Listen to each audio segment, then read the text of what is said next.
हम आकाश राजभर एगो औरत बा अपने सैया के फोन करके कहत बिया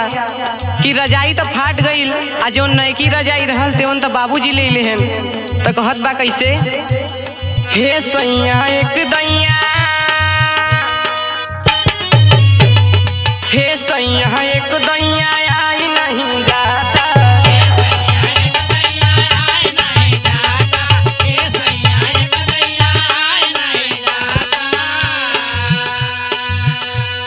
हे सैया एक दैया आई नहीं जाता,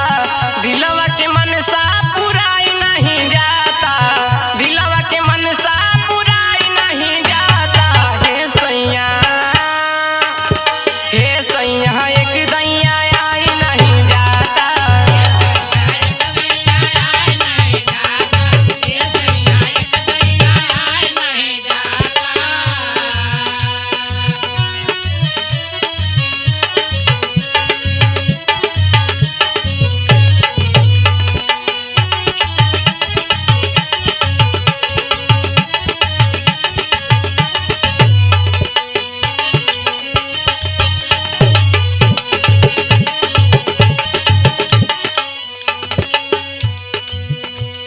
ठंडी में ठहरत सगरो बदनवा,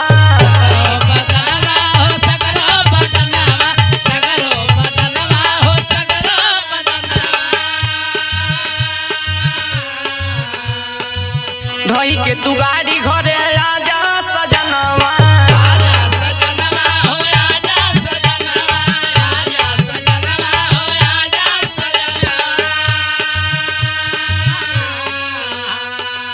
ठंडी में ठहरत सगरो बदनवा, ढही के तू गाड़ी घरे आजा सजनवा, पतली कमरी बली खाए नहीं जाता,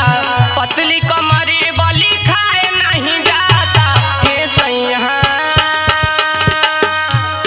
हे सैया एक दैया आए नहीं जाता, हे सैया एक दैया आए नहीं जाता, हे सैया एक दैया आए नहीं जाता, हे सैया एक दैया आए नहीं जाता।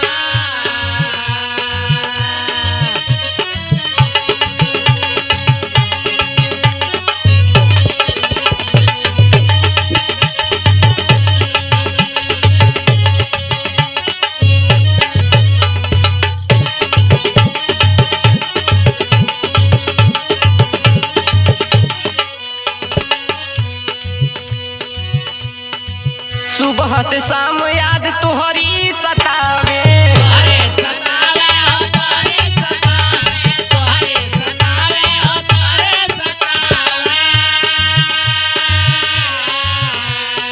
एको पल चैन नहीं हमरा के आवे,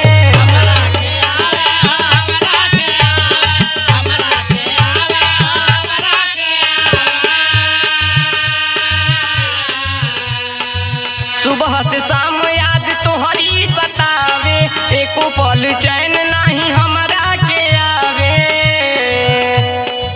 सेजिया के शोभा बढ़ाए नहीं जाता,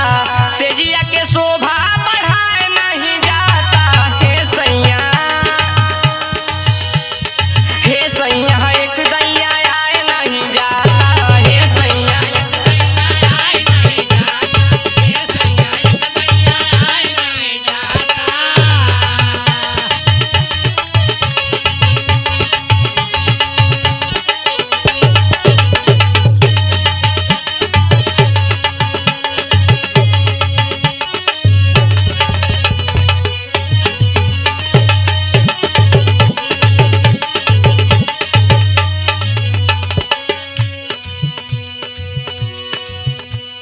साथ के सहेली सब भइल लोई कोरी,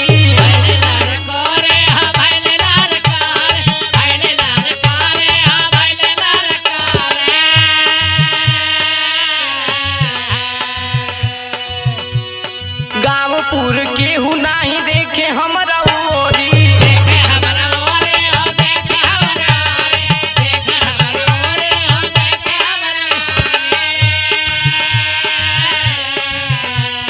साथ के सहेली सब भइल